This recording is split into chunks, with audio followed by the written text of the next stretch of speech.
How long has it been? Ugh. Gosh. Ah. Ah. Anyway.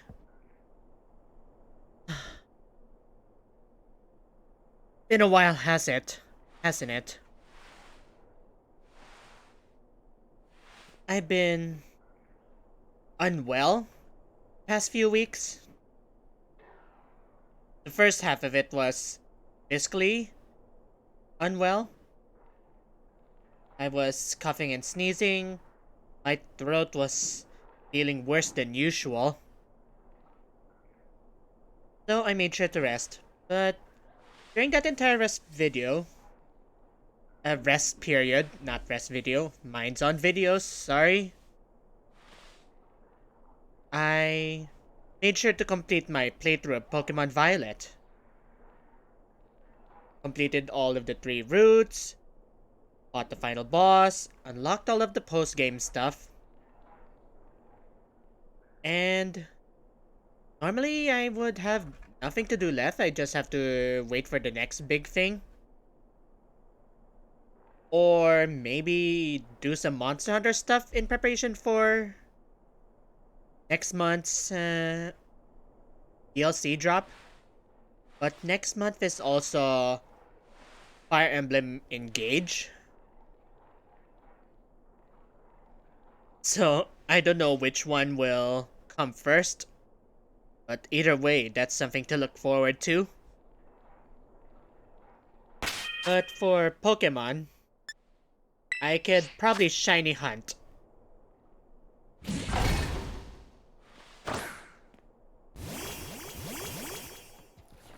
I found a guide, the recipe guide, over on Reddit. Gotta thank them for that. I think they made a new version, but this one's just how I remember it. 2, 3, handbag. If you're wondering about why I have so many of certain ingredients, over the past week there was a tier code distribution for Mystery Gift. Every day had a different code. Each one would provide random ingredients. And going back to this, for the purposes of shiny hunting, you need the Herba Mystica. It's from the 5 and 6 star raids. 5-star raids are only unlocked after beating the final boss and seeing the credits. And the 6-star raids are a post-game thing.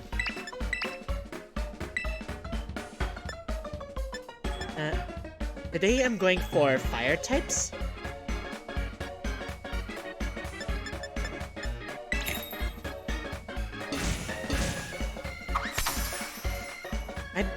I'm shiny hunting has been focused on the Paradox Pokemon. Spoilers for those who haven't completed that portion, but the Paradox Pokemon are basically either time displaced or imaginary versions of certain Pokemon. Most of them are typically stronger, or at least as strong as their normal counterparts. Oh no, I'm gonna mess this up. Oh, you're clipping. Stop clipping.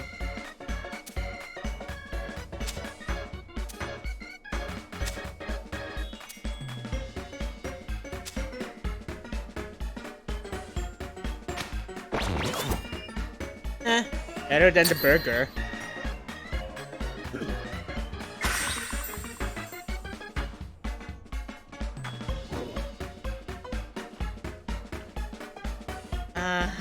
Sandwich making.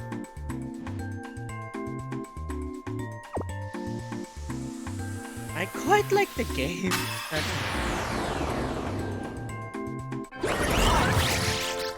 I can see why people don't like it.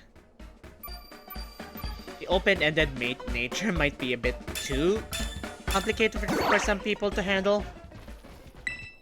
And I've seen the myriad of glitches. The clipping through floors. The spaghettification of player models. And a bunch of other nonsense. I mentioned in my previous streams that certain rooms had Pokeballs randomly placed in the middle. I guess that is considered a glitch. Now, for this one, I chose... Wait, why are you all floating? I mean... What's going on? Anyway. Of all the things, I had to pick one of the more difficult Paradox Pokemon to spot. Iron Moth? I can't even tell. Actually tried using a poison. I didn't save, of course, to save my Herba. But trying to use the poison only got me a lot of Venomoth. For fire, at least. I could also try hunting for regular Volcarona.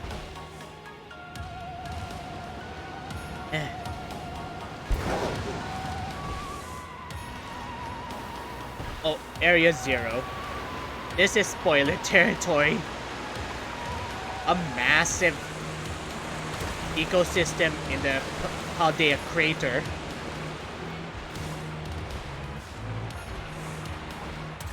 When I saw mentions of this in the Violet book, I thought it was gonna be one of those technologically advanced areas. Something similar to Xenoblade 2's World Tree. It looks organic on the outside, but inside it's filled with robots, advanced security systems, and all that jazz. This current design for Area 0 certainly fits, but mostly for Scarlet. With its prehistoric Paradox design. I won't spoil too many of the story details. Actually, I won't spoil them at all. My video can do that already. Split up into the exploration area and the final boss encounter. I've already shiny hunted a few of the paradoxes here. Some of them required some extra herba. I think a few of them only showed up at the end. If I managed to get the shiny early on, I could probably shiny hunt Vanilla Volcarona. At least that one's easier to spot. Anyway, I was sick. I had to rest my throat. And having to go back to normal after 2.5 years of... I'm not going to mention it. Kind of jarring. Not shiny. Not interested.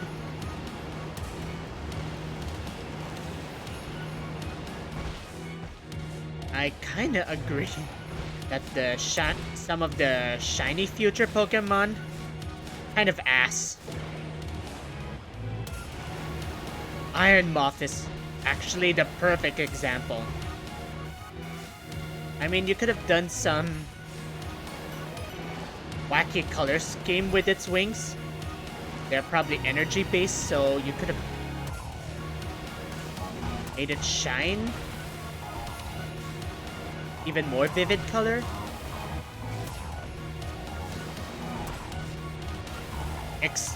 Instead, everything is chrome because someone on the dev team clearly liked that SpongeBob episode with the time travel machine. The one where it goes, everything is chrome in the future. I mean, it works sometimes. Most of the time it doesn't. The one which works fantastically, don't mean to brag, Iron Thorns. Literal Mecha Tyranitar. Duraludon doesn't count anymore. This one's more on the nose about it. Normally it shares Tyranitar's green color, but this one, the chroming is perfect. Another one that's good, Iron Bundle. Normally the bottom section and the flippers would be red, but chroming it up makes it stand out a bit more. And a good subtle one is Iron Valiant. The inner greens and the color scheme actually reminds me of the Unicorn Gundam, what with its pinkish red highlights and the chrome or white body. Oh yeah, speaking of those shinies, the Mudsdale that was in that box, that was what I needed it for the Pokédex entry. Showed up out of nowhere. A legitimate surprise. Alright. If I recall, the shiny for this one has the red antennae.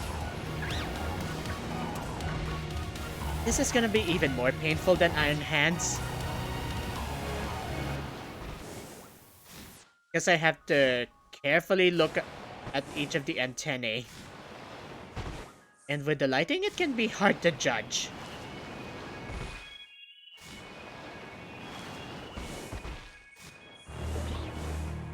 Even if it's nighttime, Area Zero's still brightly lit.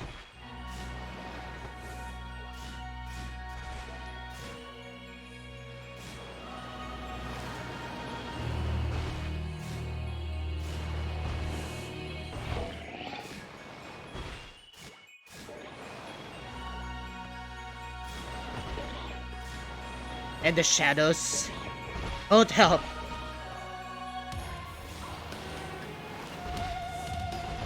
Of course, I wasn't idling during my hiatus after releasing the Academy Ace tournament video and the Pokédex completion.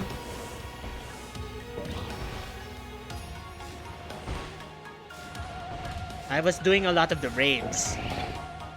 5 and 6 star. Even got the 7-star Charizard during its first run. A lot of people were using Azumarill with Belly Drum, but it's kind of unreliable. Cut your HP in half and then watch the other half get burned away by a hurricane. Not fun. I just used Sylveon. Special defense and HP. Gave it Light Screen and Draining Kiss for extra survivability. Maybe a Calm Mind or two after the stat reset.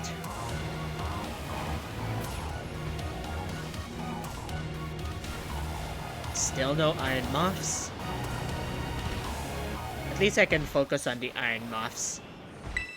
Not have to deal with Venomoths. Up to which point does this spawn?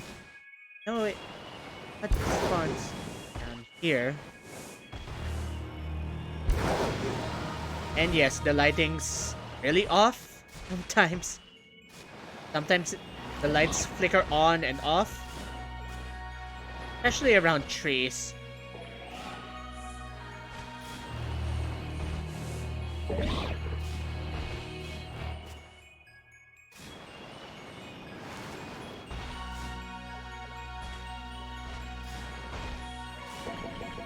The first time I tried this method was Steel type.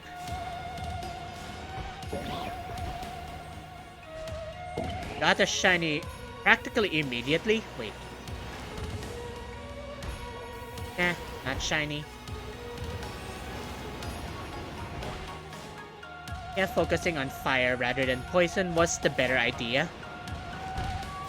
Again, my test run was pretty much Venom of Hell.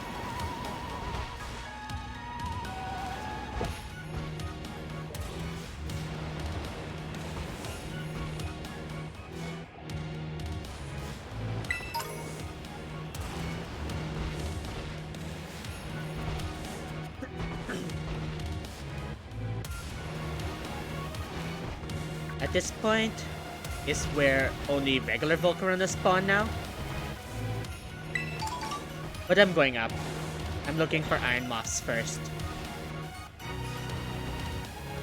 Yeah, having all of the future Paradoxes shinies be Chrome is a huge missed opportunity. Again, Iron Thorns works out perfectly. But they could have done so much more if they didn't go, everything is Chrome in the future. I did that shtick already, so I'll stop. Anyway.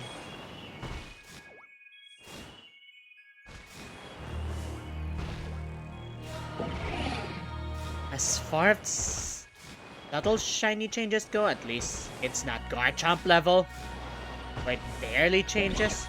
Actually, I think this might be Garchomp level. Looking for Chrome Feelers.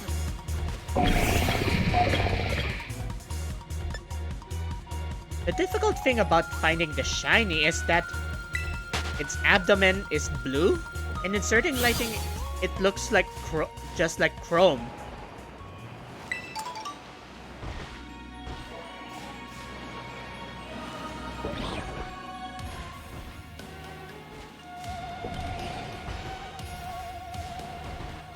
I'll be streaming every other day for a while. At least it gives me time to refresh, reload my Herba Mysticas, and sometimes I may feel just too tired to do anything, so it's also a rest opportunity for me.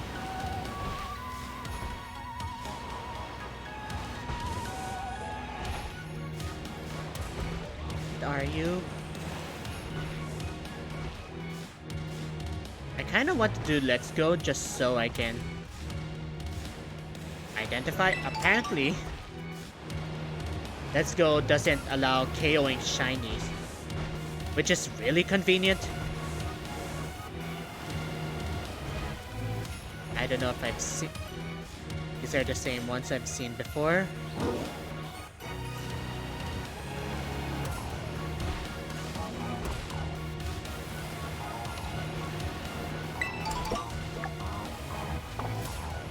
"17 minutes. One of the more frustrating things about Area Zero shiny hunting,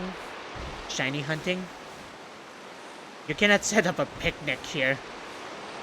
It's a hilarious thought, just setting up camp in a place that has all these freaky robots, or in the case of Scarlet, freaky monsters.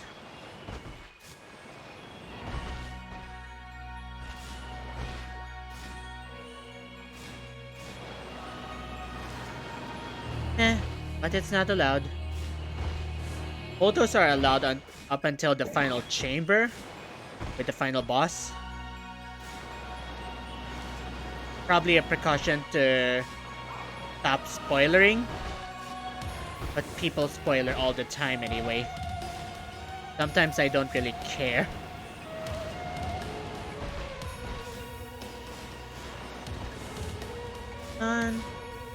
Show me your feelers. Aka. Aka.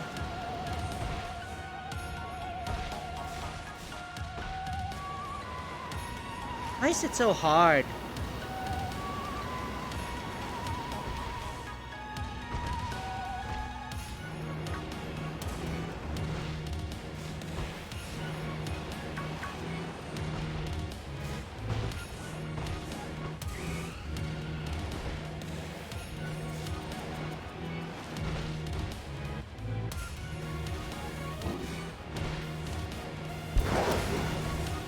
nothing in that group. Don't really have much to talk about. I could talk about the final boss. But again, I don't want to spoil you, and if you want to be spoiled anyway, my YouTube channel has the thing.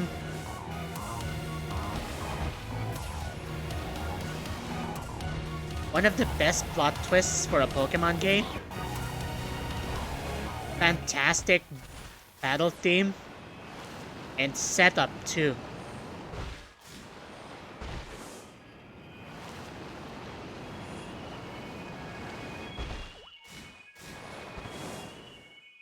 Where are you going?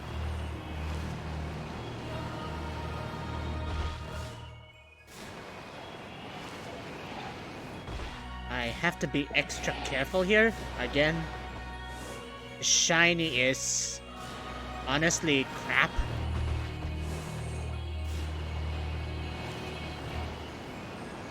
Could have done something crazy like turned the wings blue.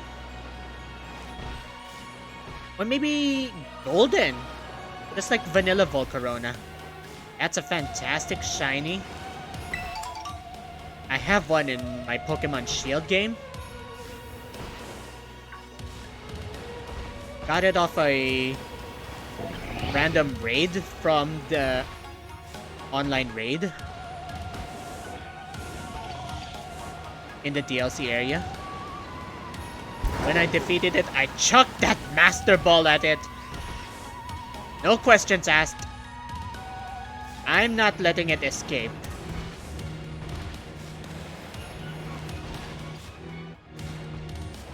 The Master Ball is also a post-game thing, by the way.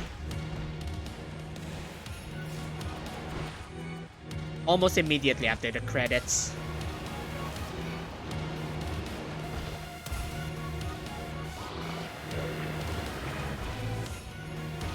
Game kinda dropped the ball as well on the gym leader rematches.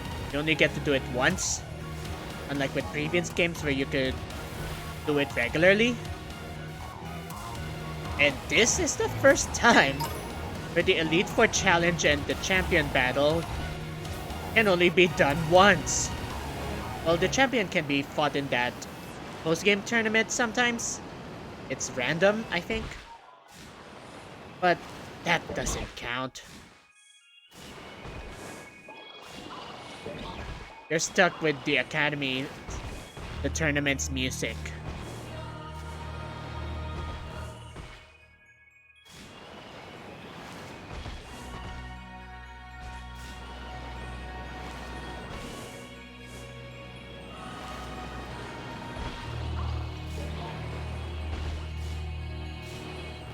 Another disappointing one is Paradox Hydreigon, Iron Jugulis. Oh! Gotcha! There you are! Alright. Ball swipe. That's okay. And yes, because my main team has been used for the sandwich making, they now have the affection bonuses. Oh, come on. Thanks for the boost. Not that I needed it. Cerulege. One of the best Pokemon, period. For an in-game team. It's actually the same typing as the final evolution of the fire starter, Fuecoco.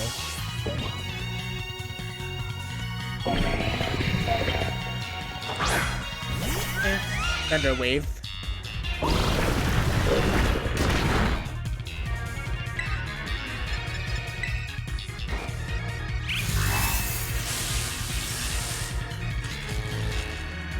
I still have a few minutes.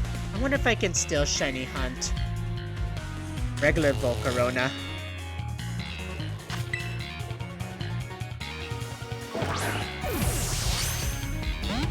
Come on.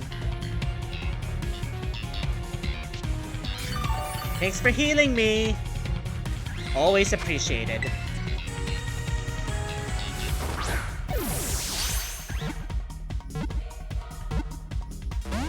Ah!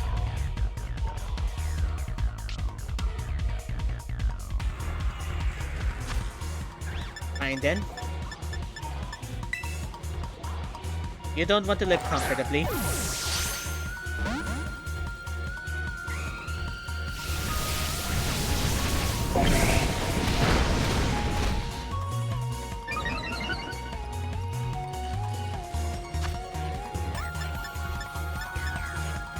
Fine.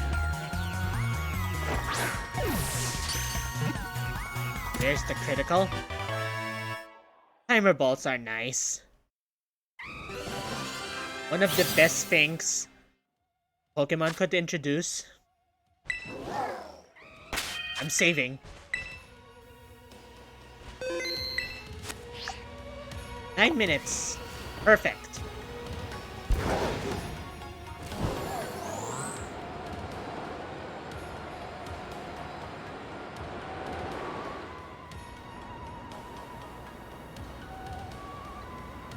And no fall damage.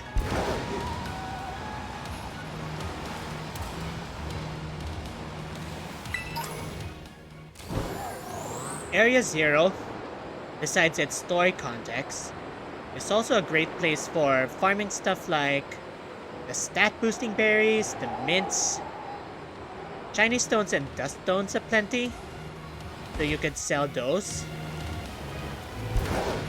There's also an unusually large number of bright powders, also worth a lot of money.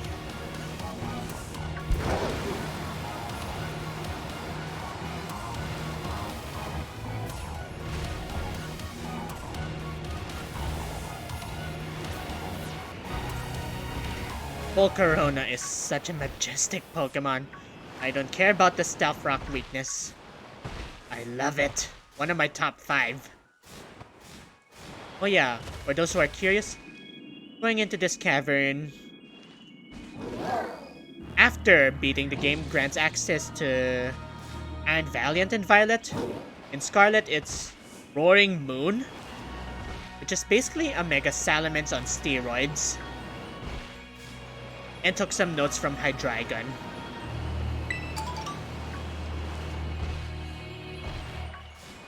Lamigo. I'm in the water area. Gotta get out. Hold on. Shiny hunting's definitely easier with the Herba Mystica sandwiches, as well as the shiny charm. And having all the Pokemon visible at once instead of relying on random encounters, that shaves so much time. Volcarona. Definitely more aggressive than Iron Moth.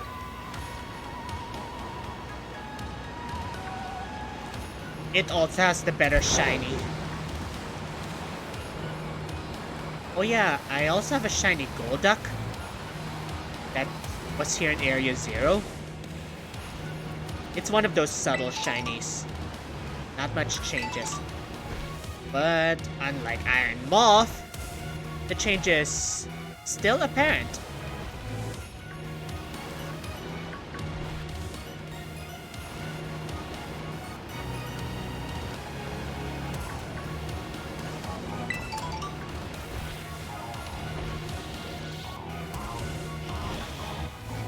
Look at all these Volcarona. Majestic.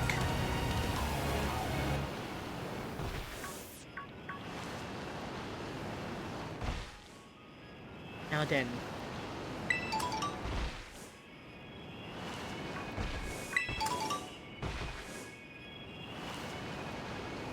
For those who want to know, shiny Volcarona has yellow wings and purple highlights. And the one in my Shield version game is staying in that game. I think it's also my old shiny. So I guess there's a bit of sentimental value there.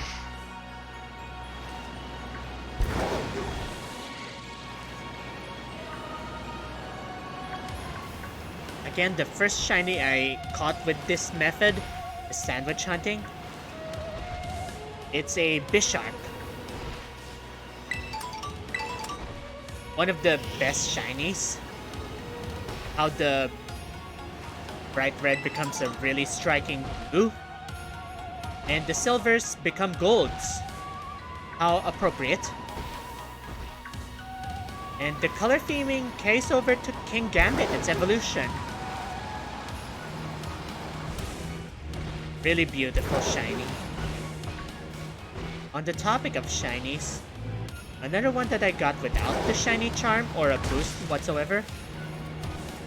I'll show it, but it's Palmy's final evolution. It's also a good shiny. I think it's the first shiny I got that's from a new Pokemon rather than from an old one.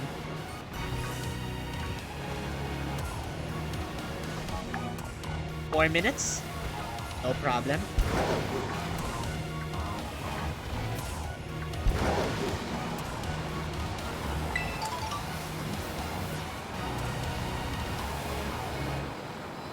That would mean the only ones I'm missing are Iron Jugulis and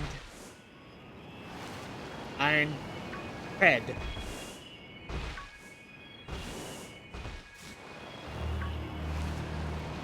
It's honestly a clever move.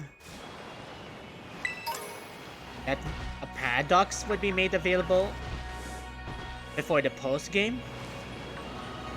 Donphan Paradox is the Quaking Earth Titan in the Asado Desert. It's the second to the last one.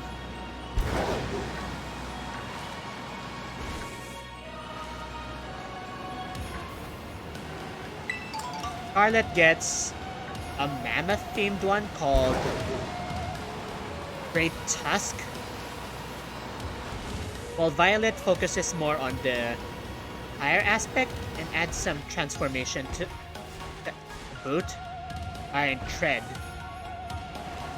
focusing more on its rolling.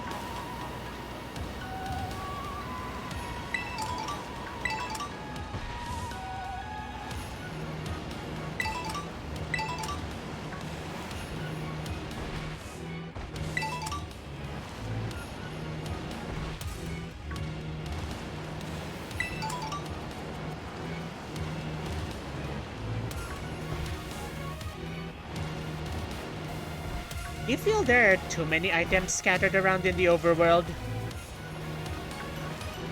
In older games, you'd be lucky to find a max elixir or a max revive. But here, they're just around. In fact, there's a max revive in the first town. Well, second town. First city. I haven't heard of something like that happening before.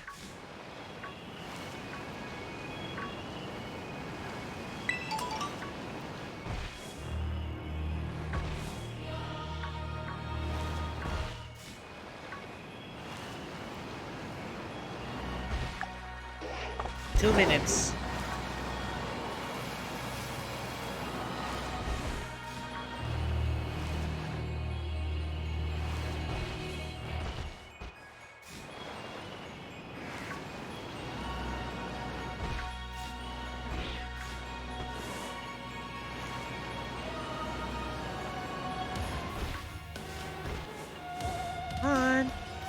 On Golden Wings. I know you're hiding somewhere.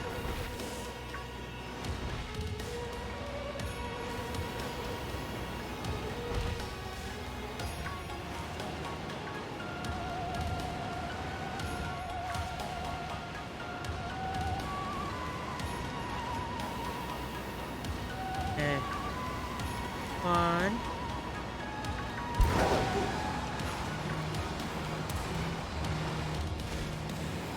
Hit a bump there.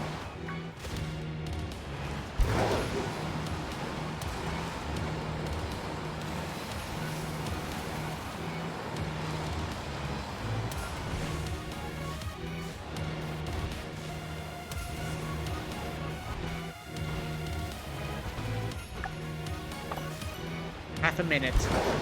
Anything can happen in half a minute.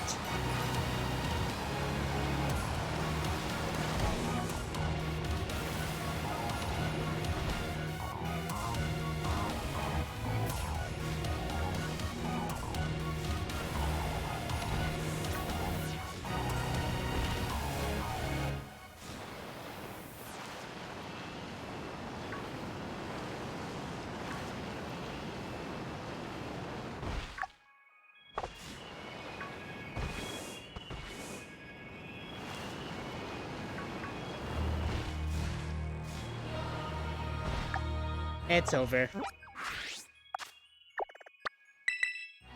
I might just Masuda it. Next will probably be Iron Jugulis.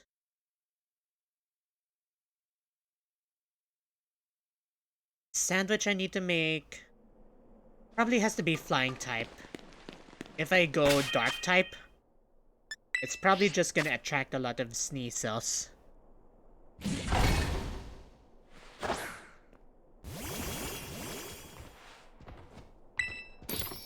Let's see, one more. 1, 2, 3. 2. 4 Herbus.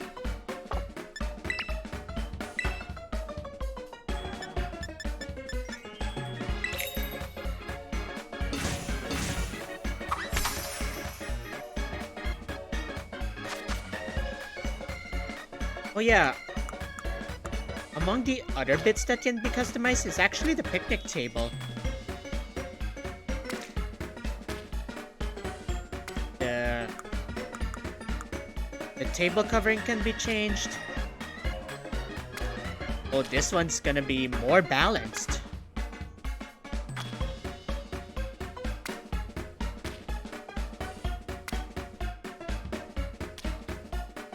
Oh yeah, back to where I was. But most of the customizations are cosmetic.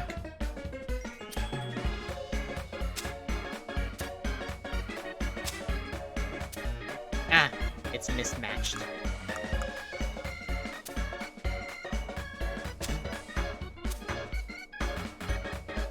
Two. I consider this a pattern now.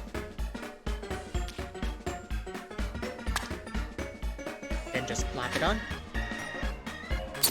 Ah! Almost fell. Gotta show up the wonky physics engine.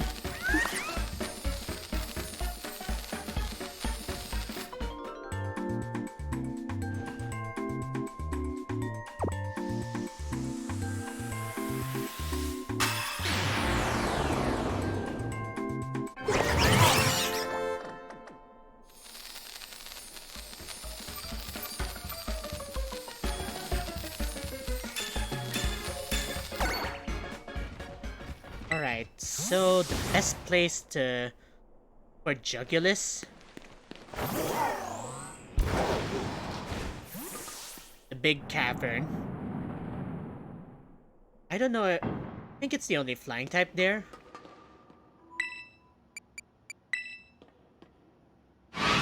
Any other place would probably spawn Altarius and what have yous.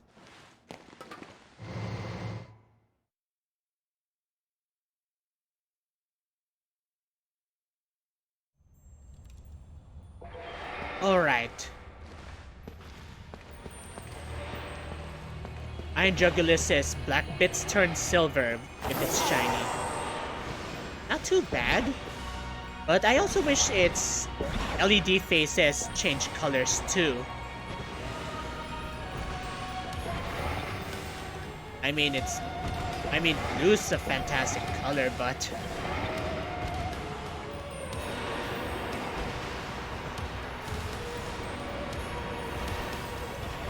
I can understand how people can constantly mispronounce Hydreigon's name. I mean, German probably isn't the easiest language to master. But with all of its accents, undulates.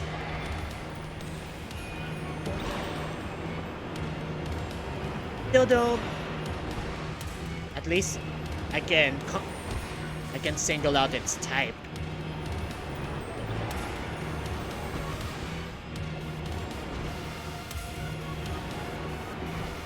Dark flying though. Probably not my first choice for a robotic Hydreigon. At least it doesn't get completely murdered by fairies. Well, okay, it still gets murdered by fairies, but not as hard. And ice types will still enjoy toying around with it. This one, compared to Vanilla Hydreigon, has a bigger focus on its special attack. So it's more of a speedy sweeper. Speaking of speedy sweepers, Iron Bundle is one heck of an upgrade. Ice Water type definitely is better than regular Delibird's Ice Flying type. Duffrock still say hello. But again, not as hard. And it gets Freeze Dry, which is probably one of the best ice types. Because not even water types are safe from that thing.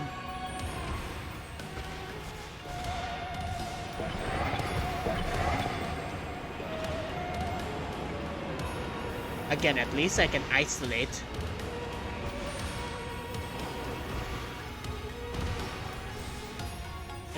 I don't know what its counterpart is in Scarlet.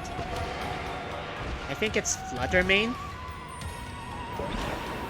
Fluttermane is Ancient Misdreavus, Ghost Fairy type, and it's utterly broken, apparently. Because it's geared towards special weeping.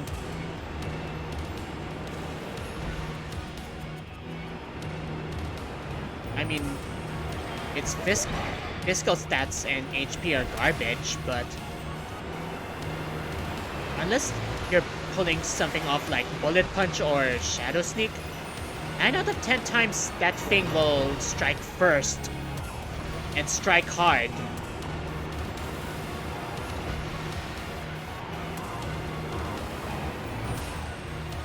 Speaking of counterparts,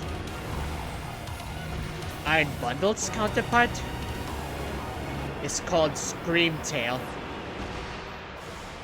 I showed my sister a picture of Screamtail, and she was going, "What the heck is that name, Screamtail?"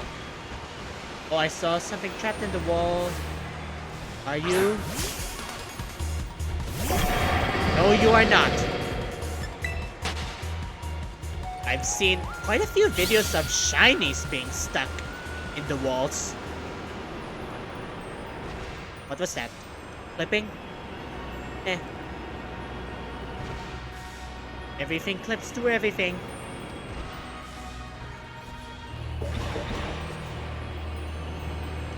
Reminder to myself, the black parts turn silver. Everything else, including its LED display, doesn't change. Because everything is chrome in the future.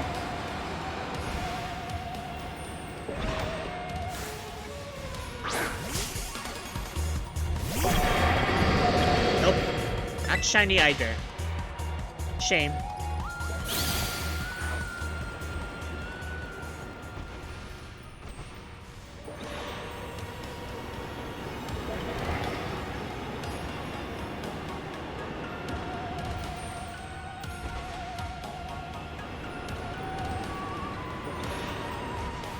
Oh, other paradoxes. Iron Hands. It's a really interesting idea. Basically, it's a Hariyama. An electric type Hariyama. Let's get some of its staples like Fake Out and Belly Drum.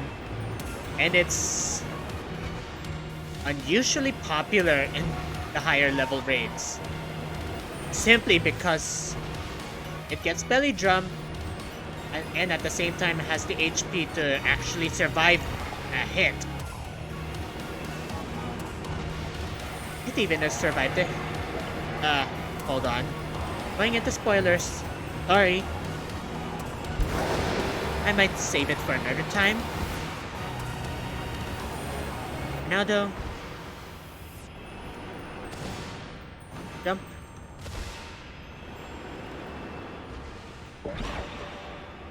I'll just expand my field of view using the right stick.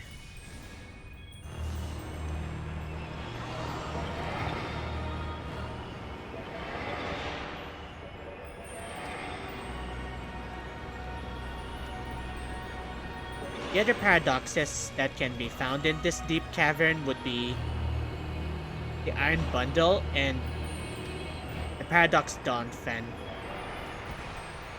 But yeah, going back to Iron Hands, really popular in the raids because it can actually survive even after belly drumming.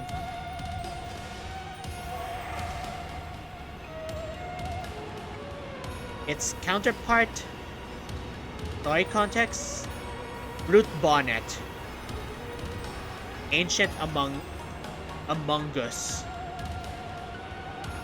I swear, so many people make the same Among Us joke. It's old! Older than the prehistoric Pokemon, presumably. Allegedly. Wrong adverbs.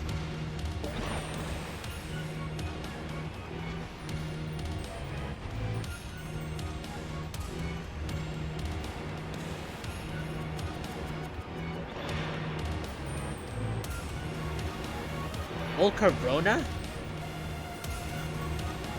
is one of the few Pokemon blessed with 2 Paradox versions. What I hunted a while ago was Iron Moth, Fire Poison type. Doesn't appreciate ground types. And Scarlet gives it an ancient counterpart. It's called, what about this again? Slitherwing, yes. Slitherwing.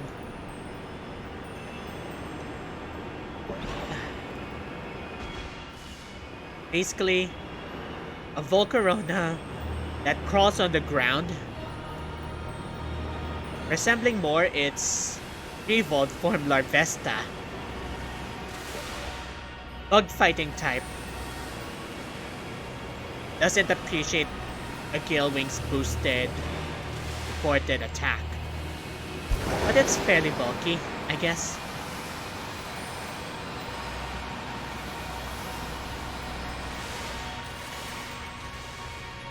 And speaking of Iron Thorns, and how much I love its shiny, its counterpart for being an electric type would have to be Agneton's ancient form, allegedly, again. Sandy Shocks. Instead of the thing floating, it uses iron fillings to stand, and the magnet stretch so it can walk. It's weird.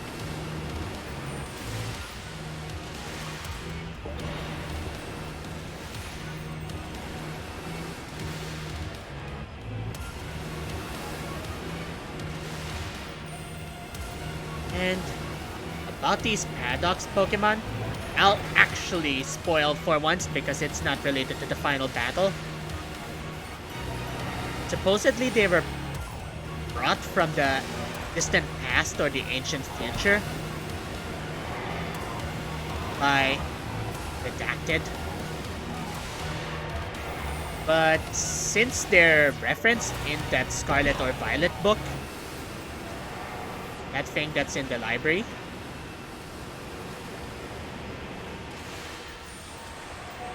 I'm part of that group that believes they're just imagination based. As in, they were thought up. Those occult magazines started spreading them around. They were brought into existence.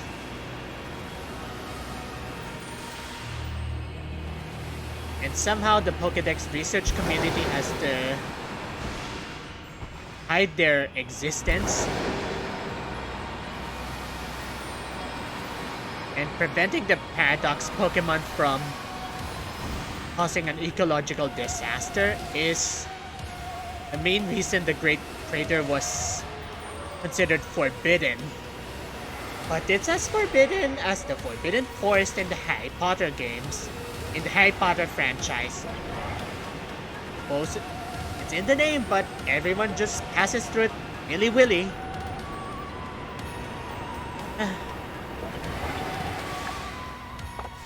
Alright, that's 40% the way in. I can maths. Am I missing anything? No?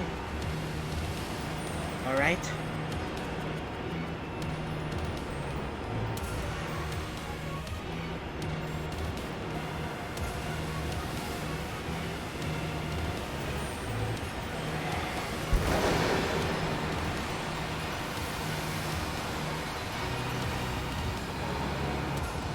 I'll just rest my voice a bit, so I'll keep quiet for a while.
I've had a random thought.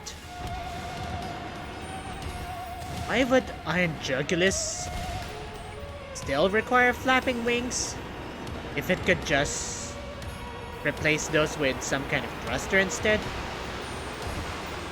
Or it could do something similar to Iron Moth, electromagnetic levitation. I don't know. Just thinking out of my ass. And also, this thing is obviously Mecha Ghidorah, that three-headed kaiju and Godzilla's arch-nemesis.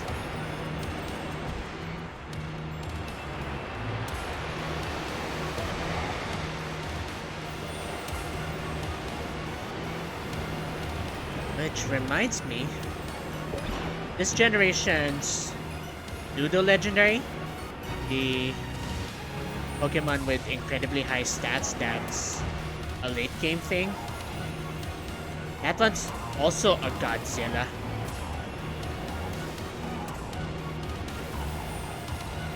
And its proportions and design are actually closer to Godzilla than Tyranitar. Of course, Tyranitar was the first Godzilla copy, and it has more of the destructive urges typically associated with the kaiju. But this generation's pseudo-legendary, Excalibur, it's definitely a Godzilla.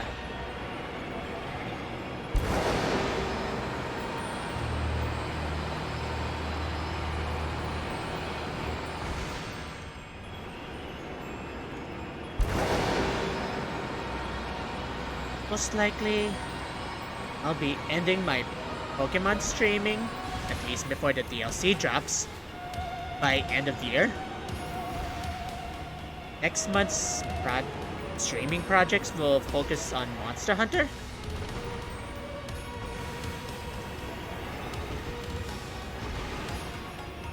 If I recall, that the next update drops, and that one has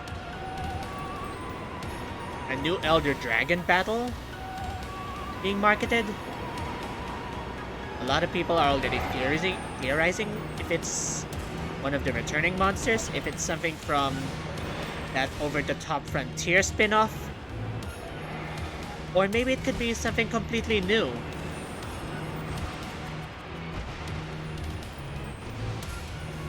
Anyway, I'm excited to fight it either way, because it's definitely gonna be something I haven't fought before. Unless Capcom decides to throw a curveball and put in something like Dalmadur.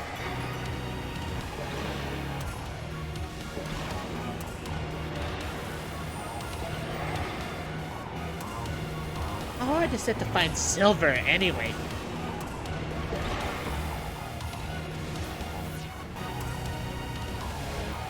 Anyway, going back to my train of thought. With Monster Hunter, the only things left for me to stream would probably be event quests and anomaly grinding. But anomaly grinding feels like a slog. But I think it's the most recent update a couple of weeks ago. That's probably going to be the last update involving the anomaly quests, since the next update has the aforementioned Elder Dragon battle and Arisen.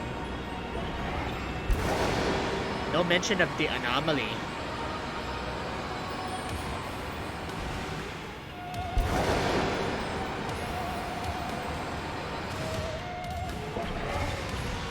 And I don't know when the update drops, but most likely it'll be January 26th. When shy of 1 week after Fire Emblem drops. Similar to how the last update came a week after Scarlet and Violet were released. I couldn't stream battles for those because again, I was sick, physically sick.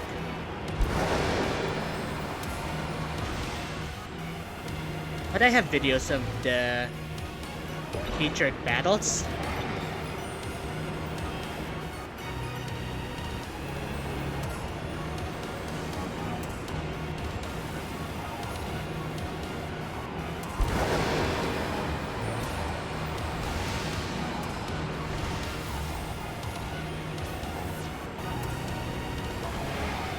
How hard is it to fight Silver?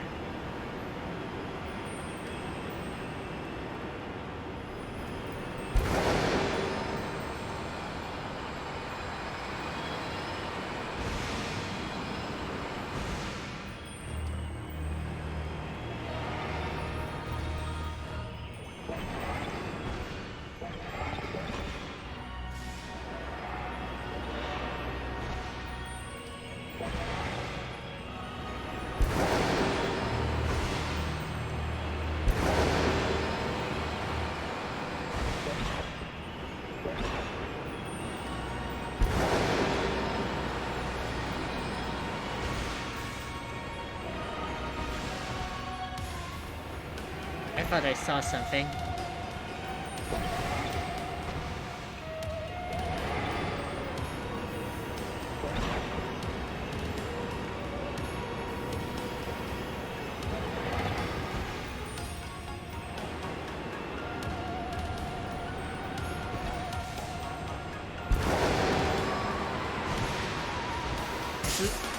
I didn't mean to hit you.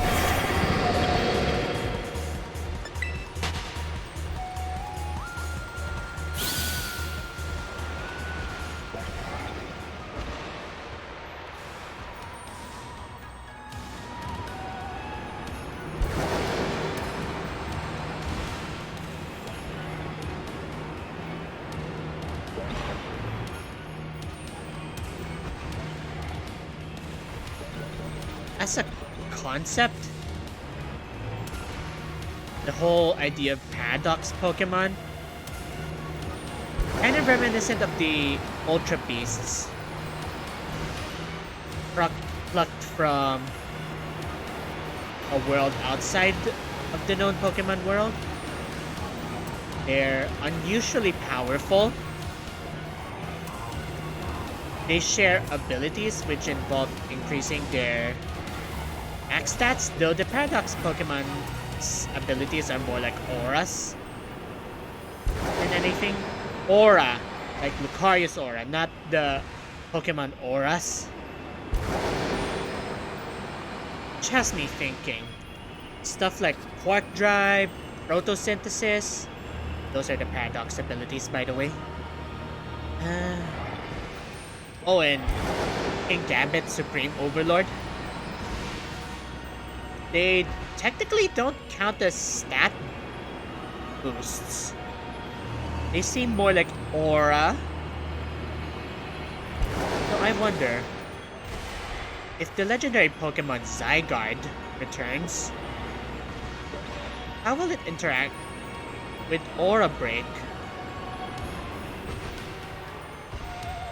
That would actually make that ability more useful. If it means shutting down a potential revenge attacker or a potential sweeper. Would be fun if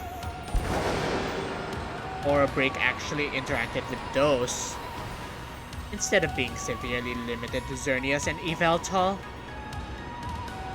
Oh wait, there's another something similar to Aura that I need to talk about. It would be really curious if Aura Break actually interacted with those. Ah! Didn't mean to hit you. My bad.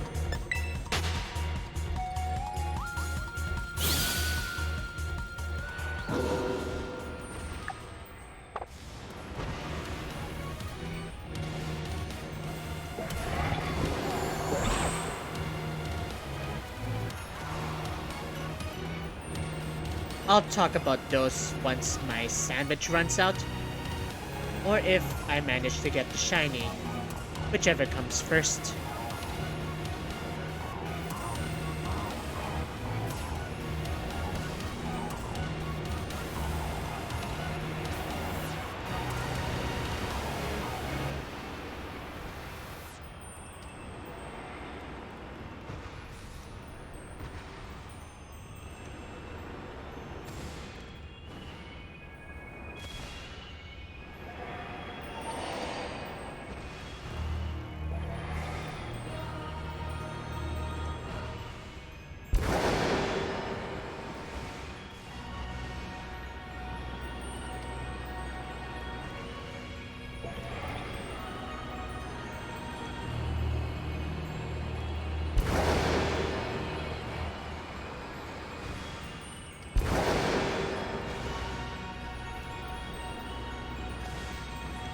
Almost running out here.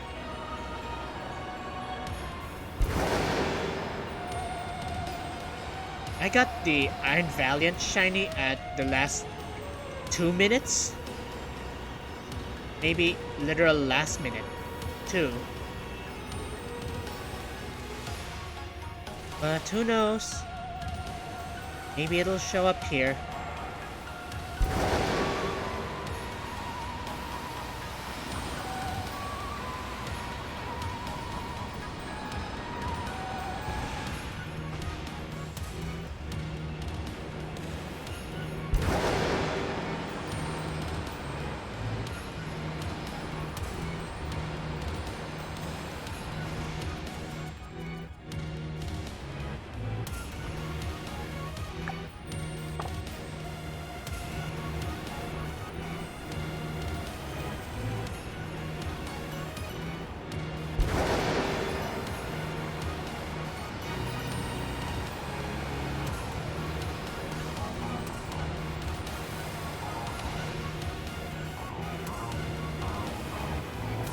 Have I been to this area before? I don't think I've been to this part of the Area Zero cavern network before.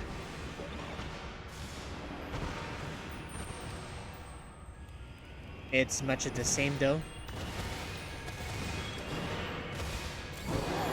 Oh! An alternate path. That's interesting.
On.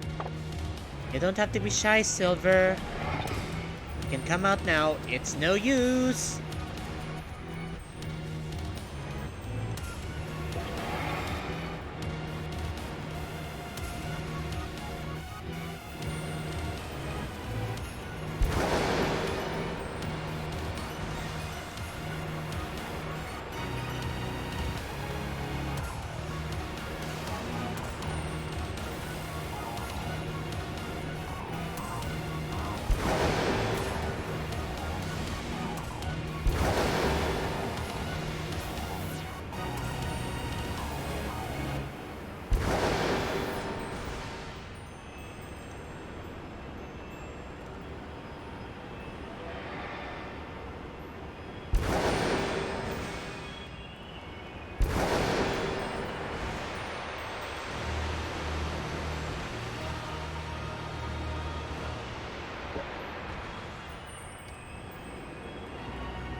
Alright.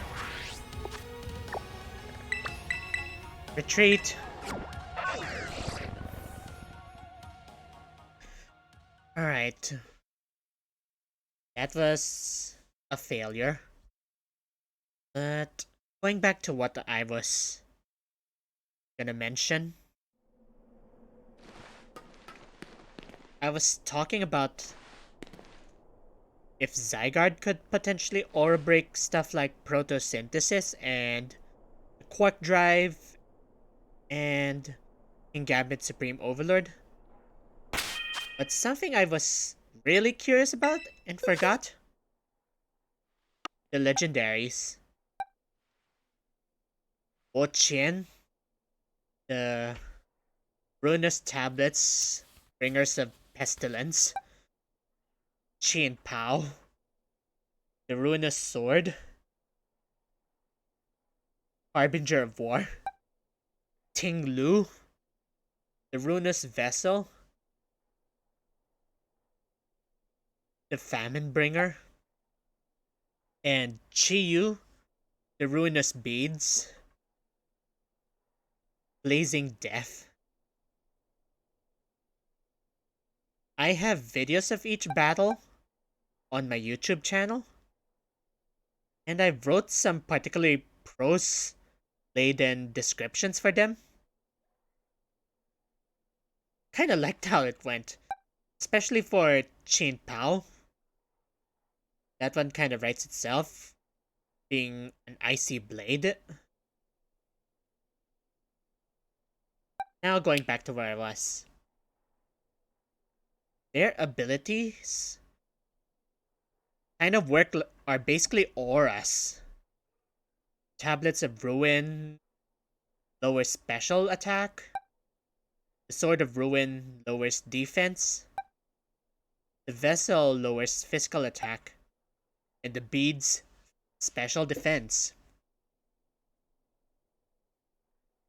Calamities upon the world. Again, how will they interact with... Will they interact at all with Zygarde's aura break? It would be really curious to see what would happen. I mean, it could be detrimental in a double battle. If it was affected, it's effectively a boost instead of a drop.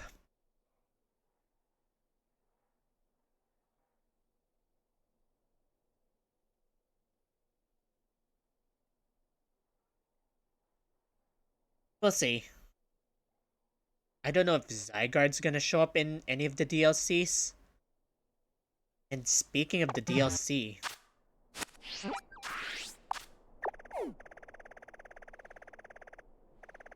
this entire large area, this is going to be DLC. No questions asked. Right now, I'm going to try one more run. Afterwards, I'm going to talk about the Violet book.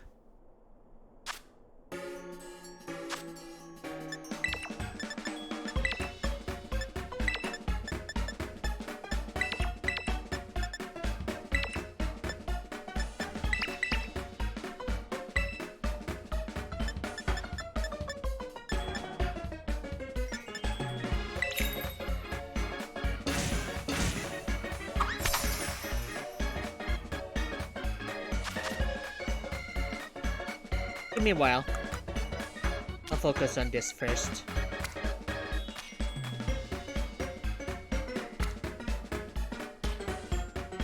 I saw this really funny clip.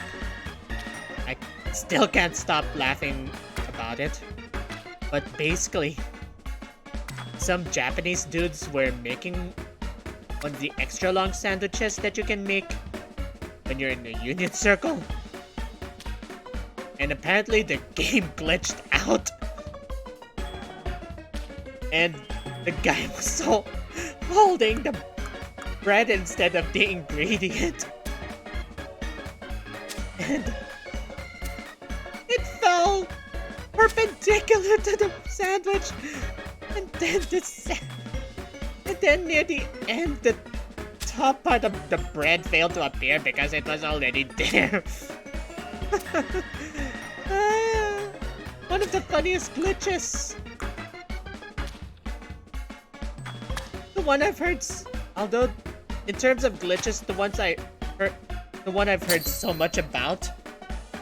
There's a lot of clipping, but in the multiplayer, what I've seen videos of would be the character's arms spaghettifying, turning into a permanent limp, or they're just swaying around like crazy, or maybe Koraidon or Miraidon is invisible. Actually, I do have experienced a glitch with Miraidon a couple of times. Sometimes when I was falling, sometimes the fall animation would not disengage. And so I'm left in perpetual freefall. Thankfully, there's respawning, so no real harm done. I'm fortunate enough to not have experienced stuff like the insane clipping or the spaghettification because I play alone and don't have friends. Oh yeah, because maybe I can find a better Jugulis farming spot. Something that doesn't require me to make a lot of laps.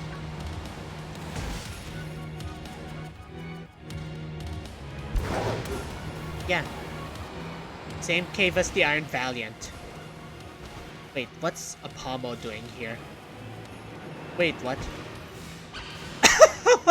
Speaking of glitches! Okay! How's it hanging, Pommies? Oh yeah, I got my shiny Pommy from around that area. I evolved it fully into a Moth. Really interesting that it's one of the only 2 Pokemon with Revival Blessing. Which is the only way to revive outside of a casual setting.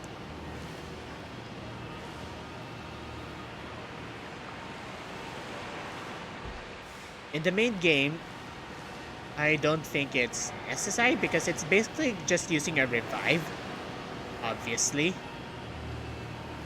It only has 1 use. I don't know if its PP can be raised.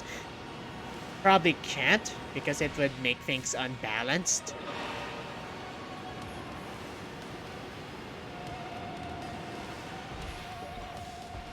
Really curious that Pommies still spawn.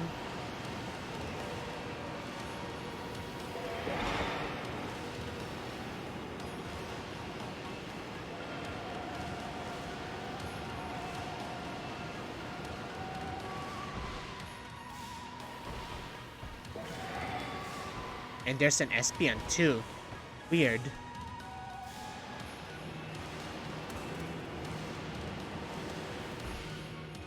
Don't need Chansey. I have all the XP. You wanna see?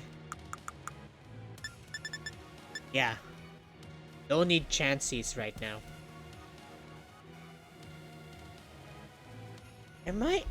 Am I location? Am I looking for the right details? Alright, I just checked the website and I am looking for silver. My memory was correct. For once.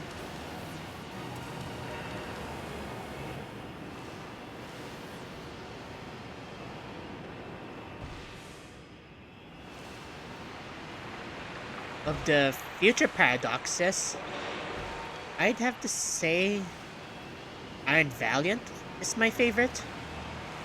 I mean, it's basically a combination of Valiant and Gardevoir's mega forms.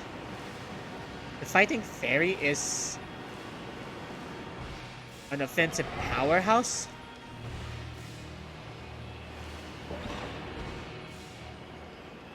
its shiny's actually pretty good with the subtlety. But I think the real kicker is that the arm blades detach. Actually, I want to show rather than just tell. It's fantastic.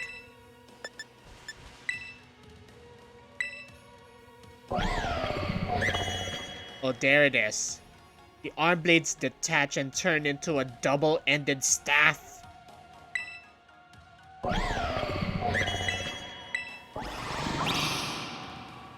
And in action, there. Really cool concept.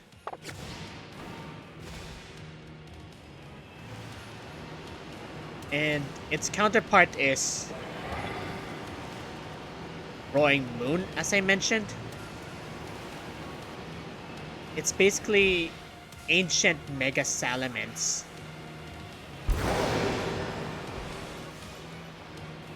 And a lot of people actually dig it.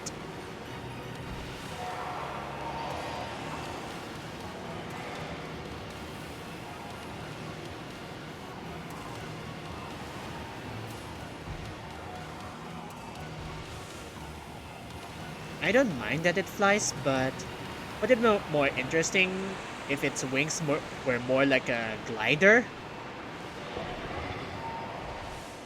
And it was constantly quadrupedal instead.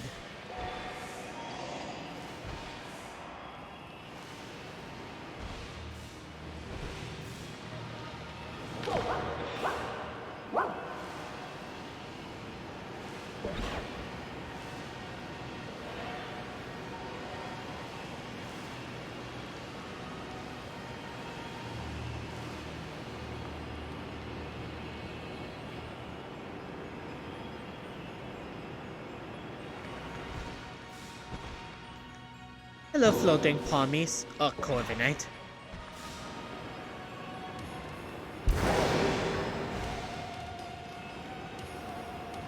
I guess depending on the biome, the spawns won't be affected as much, if at all.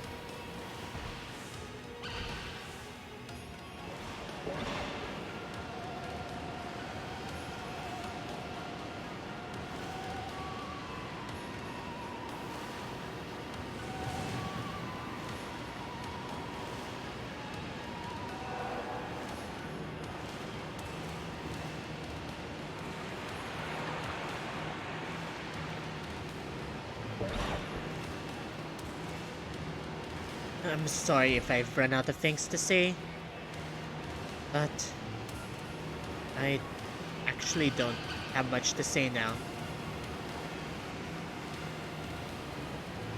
I want to dedicate a separate stream for when I'm talking about the story spoilers, about all of the new Pokemon. I mean, I said Iron Valiant's fantastic. But for my in-game team, I basically chose a combination of offense and defense.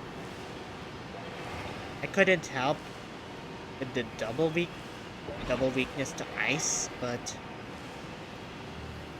I tried going for a good mix of physical and special attackers, and without resorting to the crutch of using older Pokemon. I mean, a lot of the older Pokemon are better in certain ways. But that's probably exactly why I had the handicap of new Pokemon only. Makes things more interesting. The closest to an old Pokemon I used was Girafarig, but that's only because I wanted to evolve it into a furry giraffe. And funnily enough, it's the only member of my main team that doesn't have a speed focus. Like, Cerulege and Quackaval have ways of boosting their speed.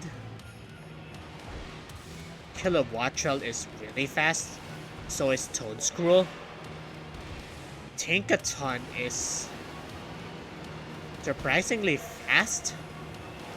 Unfortunately let down by its honestly mediocre physical attack. All because they had to balance out Gigaton Hammer.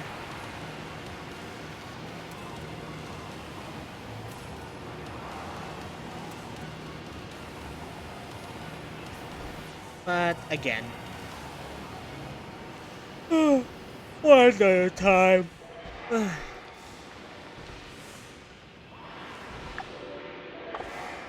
Guess my luck's run out.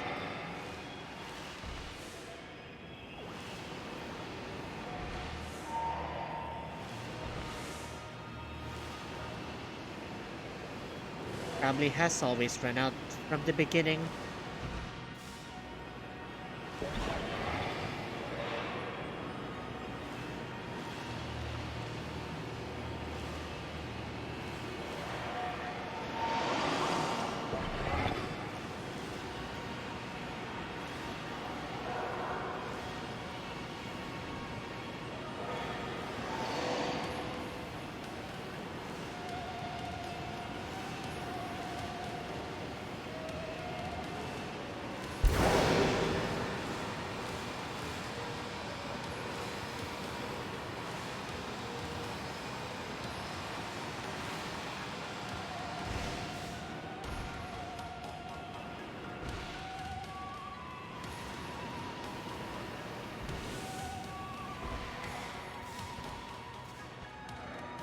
Oh, it's just Palmy.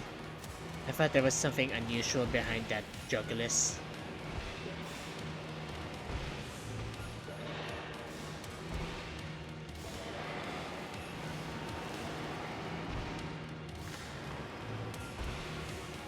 Remember when I said earlier that I would talk about the Violet book after this? Maybe I'll move it to my next stream. I'm kinda sleepy.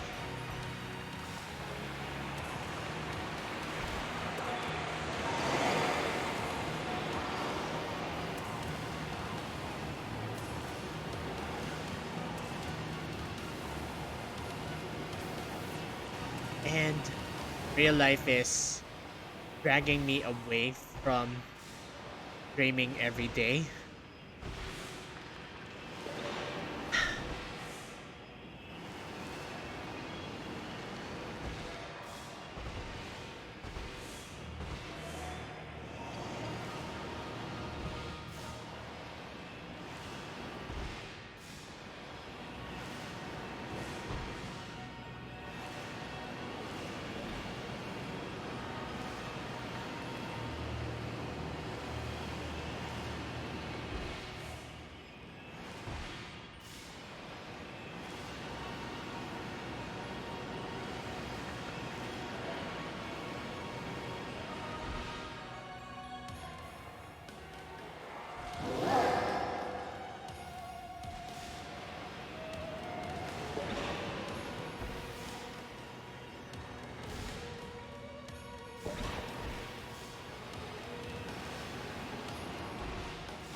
Ah!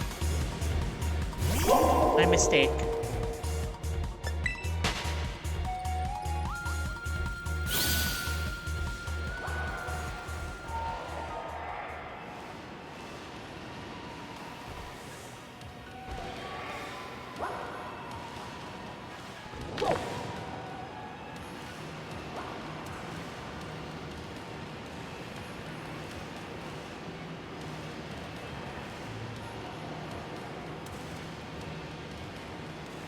This generation actually gave 3 dog Pokemon.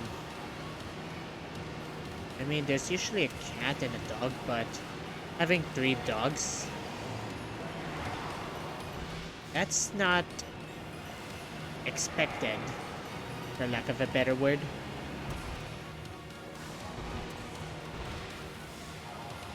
I had to rate each one, Fido and Doxbun are the cutest. Brevard and Poundstone are eh. Except for that one Brevard in Montenevera's gym. I have footage of that, and I think I reacted to that Brevard. And as for Mischief and Mabostiff, well, I want to talk about it in the spoiler now. Because actually kind of a big deal. But of the three, not really a dog person though.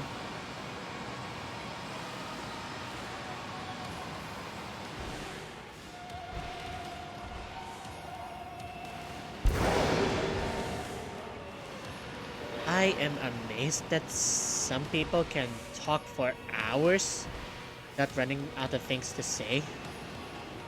But me? I have to process things. I think about it in my head, and more often than not, it comes out truncated. And I have to actively remember to say things in a certain way.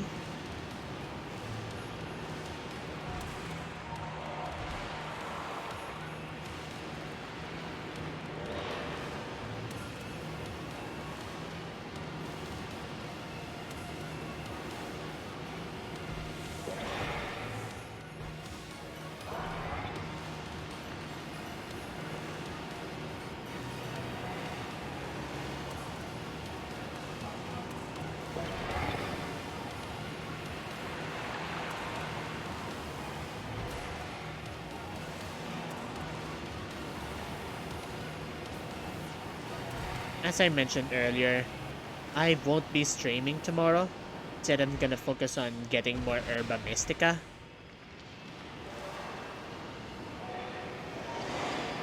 Tomorrow's also the actual end of that 7-star Charizard raid.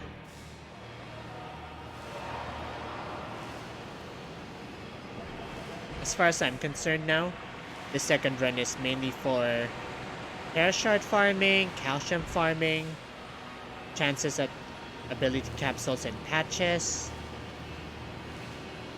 Basically grinding. And yes, I still use the Sylveon I talked about. Built more for survivability.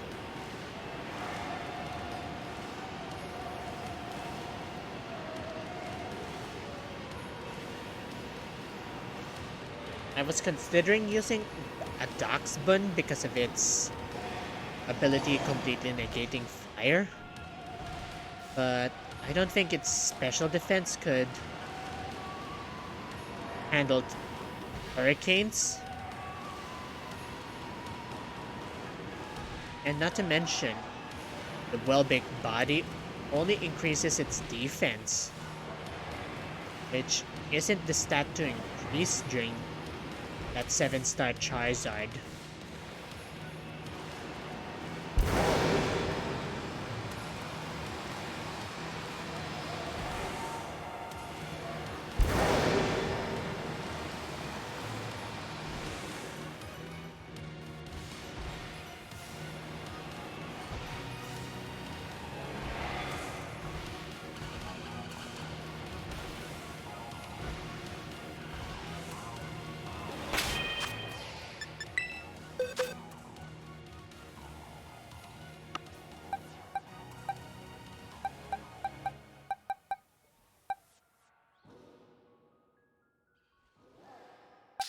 With this, I am missing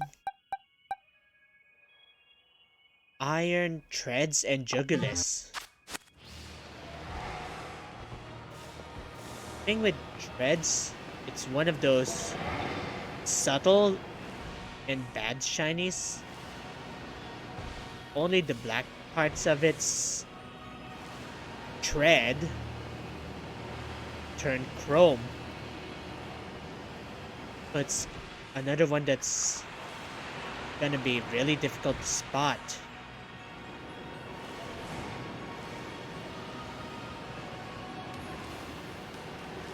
I guess that's one advantage to Scarlet. Get the ancient Pokemon, and their shinies are actually much better. For the most part, I guess. I mean, apparently Slitherwing gets the Volcarona shiny.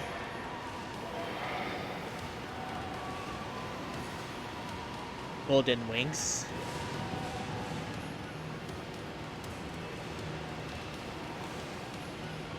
Yet its counterpart, Iron Moth, barely gets anything. Really sad. They were constrained by SB129's future aesthetic.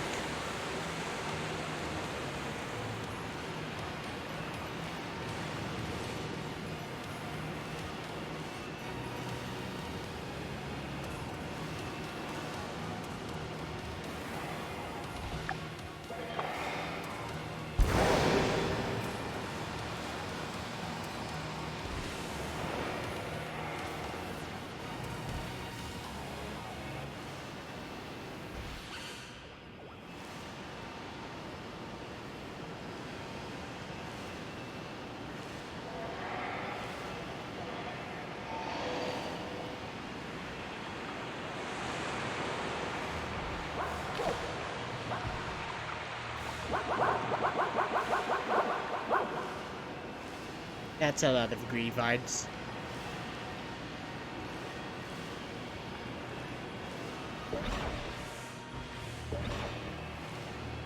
Are they here because of whatever ritual was used to create whatever magic effect required a ritual circle of this magnitude?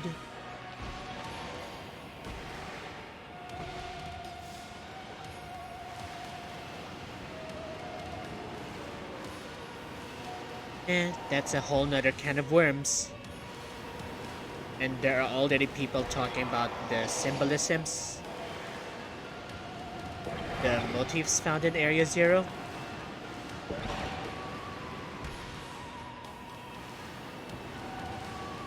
Again, I wish Violet's version was more technological, kind of like Xenoblade 2's World Tree. And while the prehistoric aspect actually works in favor for Scarlet, the whole natural, I wonder if, as an analog, if it had some Prison Island stuff from Xenoblade 1, that would make for interesting comparisons and would make the theorists go crazy.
I guess I'll end for tonight.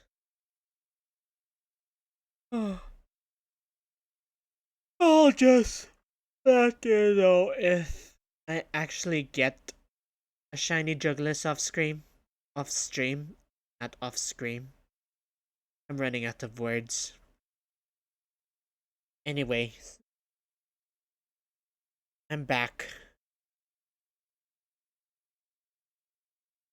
And see you next time, I guess.